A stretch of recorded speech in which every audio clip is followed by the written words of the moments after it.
హైదరాబాద్ శంషాబాద్ లో కాల్పుల కలకలం రేగింది. ఆటో కిరాయి విషయంలో ఇద్దరి మధ్య చెలరేగిన ఘర్షణ కాల్పుల వరకు వెళ్లింది. ఎయిర్ గన్ తో కాల్పులు జరపడంతో ఒకరికి గాయాలయ్యాయి. సమీర్ దాస్, మరియా, పింటూ, హట్టి ఇద్దరు మధ్యరాత్రే నర్కుడాలో కిరాయి ఆటో మాట్లాడుకున్నారు. ఆటో కిరాయి విషయంలో ఇద్దరి మధ్య ఘర్షణ చోటు చేసుకుంది. ఆటోలో ఉన్న గుర్తు తెలియని వ్యక్తి సమీర్ దాస్ కడుపులో ఎయిర్ గన్ తో కాల్పులు చేశాడు.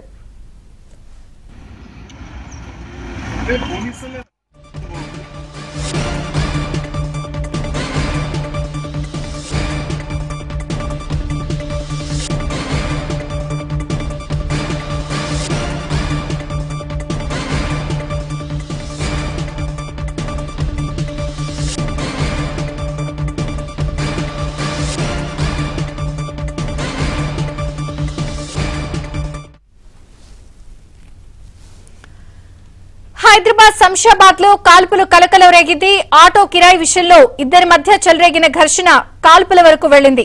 ఎయిర్ గన్ తో కాల్పులు జరపడంతో ఒకరికి గాయాలయ్యాయి.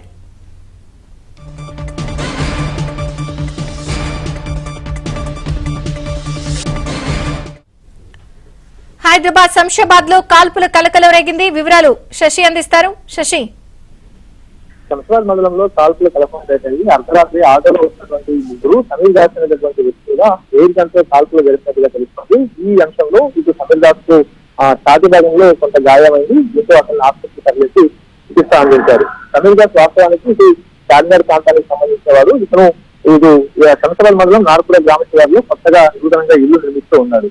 సో అదే సమయంలో తన ఇంటి నిర్మాణ పనులు ముగించుకుని గత రాత్రి అటు నార్కుడ నుంచి చార్మినార్ వైపు వెళ్దామంటూ కూడా భావించారు. సో అదే సమయంలో సంవత్సరాలు ద్విచక్ర వాహనం మొరాయించడంతో అక్కడే ఆ ద్విచక్ర వాహనాన్ని పార్క్ చేసి అనంతరం ఆటోలో చార్మినార్ ప్రాంతానికి వెళ్లాలంటూ కూడా భావించారు. సో ఇదే సమయంలోనే శంషాబాద్ నార్కుడ వద్ద ఒక ఆటోను కిరాయి కోసం మాట్లాడుకున్నారు.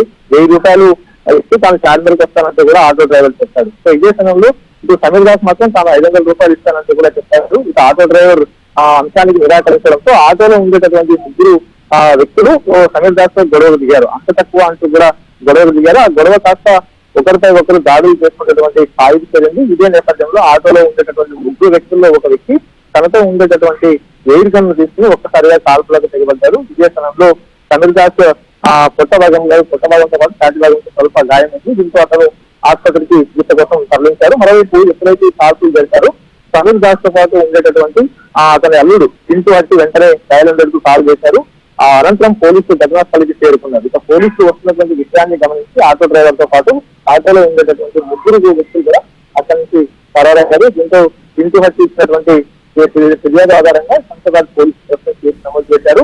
ప్రజెంట్ ఎవరైతే కాల్పులు జరిపారో ఆ కాల్పులు జరిపిన వ్యక్తుల కోసం శంషాబాద్ పోలీసులు కొనసాగిస్తూ ఉన్నారు. Okay Shashi, thank you.